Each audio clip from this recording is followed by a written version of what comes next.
Hey everybody, welcome to my channel. My name's Tracy. I want to thank you so much for being here today. Today I'm going to show you my results of the Stamp With Me from last night on Nancy Stamp's channel. And we're going to have some fun making these shaker cards. And these are not ball size, they're 5.5 by 5.5. So what we need to do is create our cards. So I'm going to get out my big old gigantic swing line chopper here, and I'm going to cut a piece of cardstock, because you can't cut these in the small chopper, because I need this to be 5.5 inches, but you can't get the 11 inches in the small chopper. So I just hang onto my paper there and chop that off, get that out of my way, and then I'm going to get out my little miniature scoreboard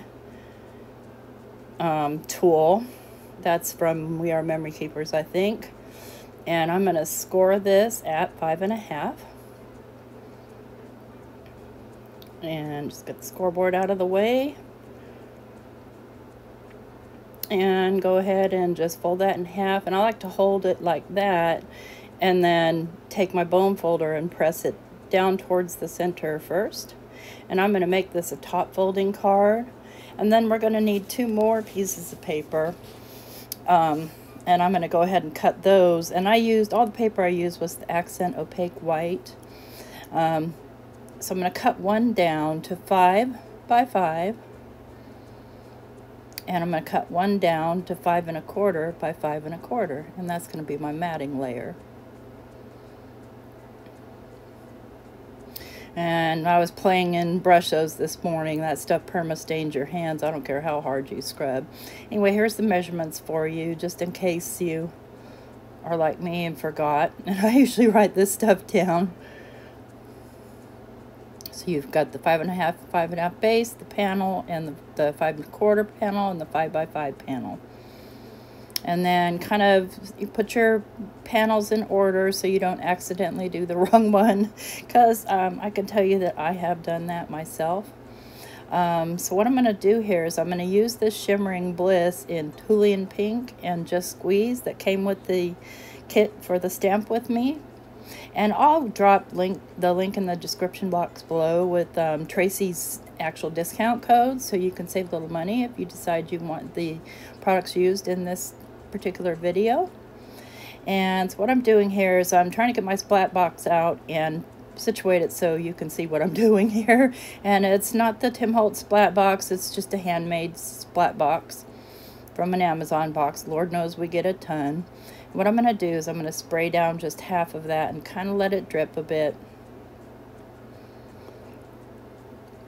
And then I just flip it over. And I'm going to spray the other side with the Thulian Pink. And these are just gorgeous. I mean, they are beautiful. Now, you can see that I laid my card down in some previously wet ink or spray. So, don't make my mistakes. Anyway, I'm going to spray that down. And I decided I'm going to do a little more orange there, because I want them to fade into each other pretty well. And you can see where I set that against the wet box and got myself a stain. Hindsight, probably could have cut that down afterwards. Yeah, again, don't make my mistakes. And so next thing I want to do is I just want to make sure that it is completely dry. So I'm just going to dry it, hit it with my heat tool a bit, and take it out of the box here. And well, still in the box, so yeah, just trying to make sure it's dry, because the next thing we're going to be doing is heat embossing, and I need it to be completely dry. So then I like to take it out of the box, and I like to try and start smoothing it with my hand a little bit, almost like ironing it. Trying to get it flattened out. Typically, in the other one I had done on watercolor paper. So there's my little boo-boo there. But, and the watercolor paper took the color a lot better. It really soaked it in, and I didn't pre-wet it. But anyway, got that nice and dry, and I'm just going to use my anti-static powder tool just to check it. Try and straighten it out best I can. And I'm going to get out my Tim Holtz stamping platform here, and I'm going to position that in the corner. Now the stamps I'm using today are part of the set, which is called SS120 Floral Frames Square set of 5. And I'm going to first use the corner frames, the floral frames. Boy, say that 10 times fast. I'm going to hit this really well with my anti-static powder. And I'm going to position these frames, and you're going to find out I also get these on crooked. I'm telling you, whenever sometimes I try to do a video, I make a lot of mistakes. So it doesn't matter in the end because you're going to cut the center out. But I'm going to use the Wow Gold, Superfine Gold embossing powder. And when I use gold, I like to stamp out with VersaFine Clara in the black. I don't notice there's really a difference, but there's so much fine detail to this stamp that I'm afraid that the Versamark ink will muddy that detail, and I want to keep as much as possible. And see, you can see here I've got it hecka crooked. Sorry about that. Welcome to crafting, right? But I stamp it twice just to make sure I've got it full coverage on there before I go to do the embossing. And then I'm just going to set my stamp platform aside, and I'm going to get out my embossing powder and dump it all over. Make sure it's fully covered. Tap it off a little bit, and then I'm going to go ahead and heat emboss that gold. And you don't even see the black underneath unless you missed a spot, which, you know, happens, of course. But this comes out so pretty. I just love these colors. And the first one I did, I completely forgot to use the Shimmering Bliss, so that's why I did a second one, and then I'm doing this in with the Shimmering Bliss again. So these are some cutting, what do you call these? Die cuts. They're from Sizzix, and they're 2.5 inches. And so what I'm doing is I'm trying to place that in the center, and I'm eyeballing it. I try to measure it, but I end up bumping it with my ruler. It's just, oh, goodness gracious. And the whole point is to cut out the center, because that's where our shaker is going to be, where our shaking goodies are going to be. So I go ahead and take that over to my Vagabond too, and I'm going to cut that out. And you could go through the Vagabond a couple of times with it, not with the blade out, to try and flatten it out, because it really got kind of warped when I was drying it. But there we go. And I'm going to keep that center because I have an idea for something to do with that. Doesn't that look cool just like that though? And so what I'm going to do next is I'm going to do the center portion where we're going to lay our sequins. And I'm just going to take some dried marigold distressed oxide, and I'm going to go very, very lightly, and then I'm going to go in with picked raspberry because those seem to go nicely with the color scheme that I chose for the background. And you'll see I accidentally got a blue dot on there because I was playing with brushos, and those little dots sneak away from you. So I'm going to take and go ahead and give this a spray because I want to lighten it up a bit. It's not supposed to be prominent whatsoever. And then I'm just going to pull. So yeah, it looks good. Yeah, I like that. So I want to make sure it's nice and dry because, again, we're going to be doing some embossing on that. And I'm trying to keep it flat while I'm drying it. It just needs to be really subtle. You could actually leave it white if you wanted to. I'll go ahead and kind of clean up my mess there. And then what I'm going to do is I'm going to mask off about to 1/4 inch of the edge, and it doesn't have to be perfect because it's going to be mostly covered, but I do like to mask it off because I don't like to waste my embossing powder. I'm getting really low on my gold. But for this I will use the Versamark, and I'm just going to rub it along there, make sure it's completely covered. And I'm going to have to go grab myself some gold back, and here's where I always spill it all over the place. There needs to be a better system. I don't like the piece of paper system though. I don't know why. It doesn't get along with me. But I'm going to go ahead and just put the embossing powder on both those edges that I have masked off. and move my embossing stuff out of the way. No, yeah. And go ahead and get those embossed down. You see, sometimes I'll take a damp paper towel to try and get that spill up. And sorry, I'm out of frame. I made myself a frame guide for the bottom, but I didn't think about making one for the top, so we'll have to address that next time. But you know what heat embossing looks like, right? Did you see my embossing pad? I am a mess. I am a mess. You can't take me anywhere. So I'm going to pull that mask off, and then I'm just going to go ahead and mask off the other sides. And basically repeat the same actions. I have a brand new embossing pad, but I'm going to use this one till the wheels fall off. I have a refill too, but I don't think I'll refill it, and I think that I'll rethink how I function with my embossing pad in the future. Right. Yeah, no, probably not. I'm going to go ahead and just get those other corners embossed there. And I like to do it, you know, to match the other embossing. You could just mat it with some gold if you wanted to, but you need that center portion to be not gold. Or you could do it gold and black emboss. I mean, it's your card. Do it how you want. I'm going to go ahead and try and straighten that out a bit. See, isn't that going to look cool like that? Love it, love it, love it. So this guy's pretty warped, but I want to go ahead and get my stamping done on there. And so I'm going to position that down in the corner and just put that little magnet on just for a second to kind of hold it while I position this center frame. And then I'm going to take my little, I forget what this thing's called, but I'll link it in the description box below. Make sure my sentiment's not upside down, although at this point it doesn't matter. And then I like to do a test run because there's not any markings on the top, to make sure that I've got it on straight. Nope, not straight.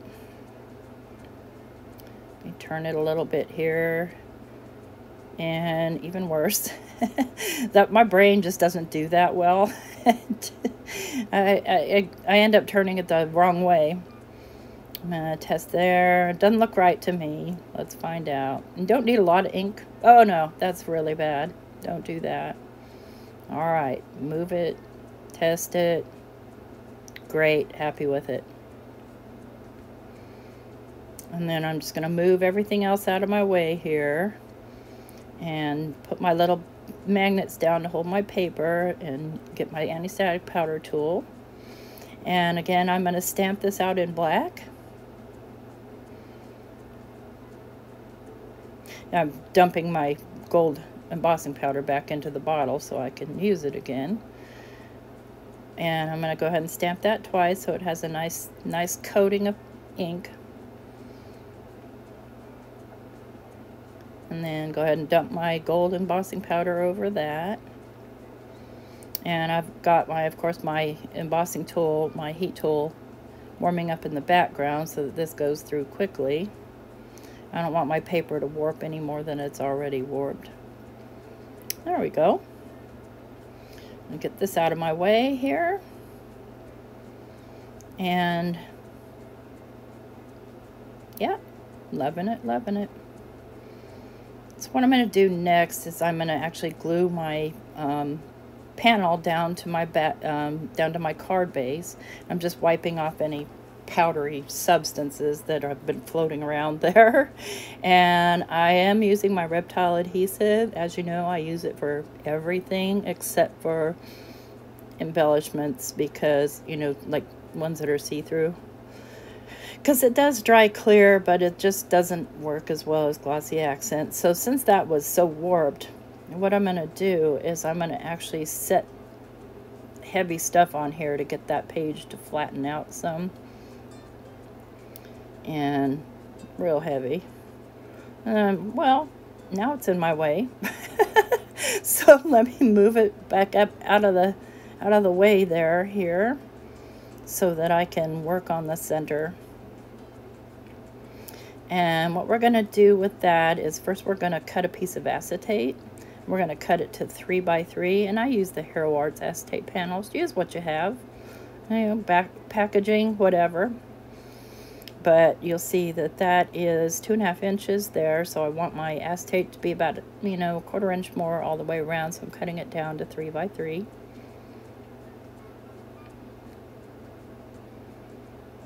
And I save those little pieces for other projects and things. And now what I want to do is I'm going to get out my red tape, and this is red line tape, and I will link that also in the description box below. It is super sticky. And you want to lay it right close to that edge there, all the way around.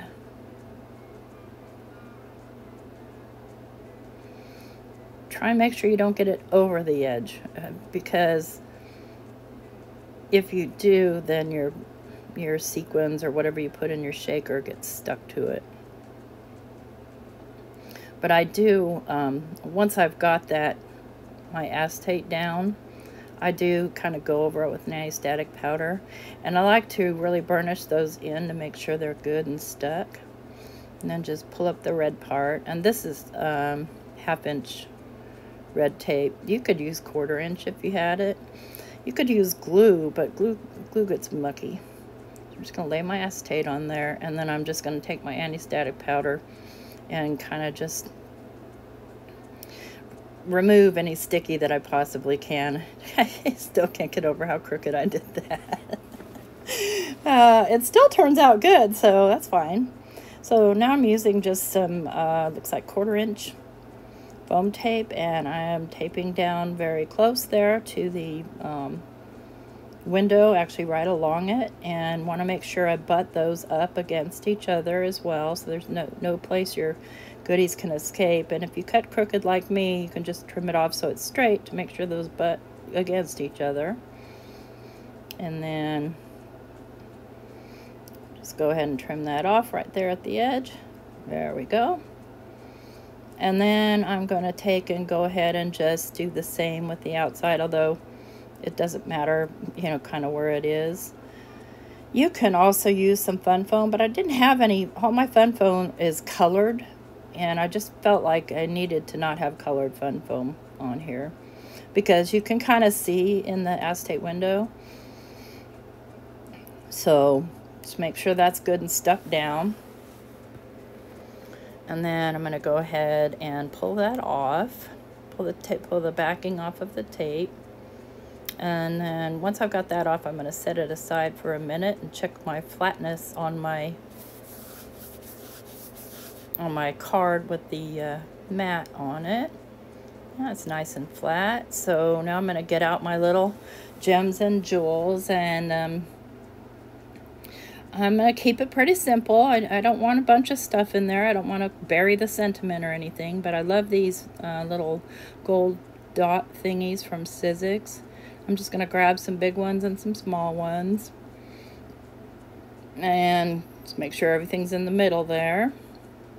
I'm going to go ahead and grab the little kind of reddish pink hearts. And then I've got some kind of orange hearts that I'm going to throw in here. It just kind of goes with the whole color scheme that we've got going here. Go ahead and get those out of my way. Decide how I want to lay that, though it doesn't really matter. And then I like to add glue, so I have a little bit of wiggle room, and I know it's going to be good and stuck down. And I think I'll go that way. Just want to make sure that all my corners are all in the right place, and just wait for that to dry. Okay, so now it's dry, and there's my card, a little shaker element in there. And yeah, I've done now 3 of these, and here's the one that I had done on watercolor paper where it got much darker. It's so pretty. I like them both. They're both great. And then this is the one that I had done with just some oxide inks and a little bit different color scheme. But there's my cards for my after stamp with me. And again, all the links to the products I've used will be linked below. Make sure to give me a thumbs up, and thank you for watching.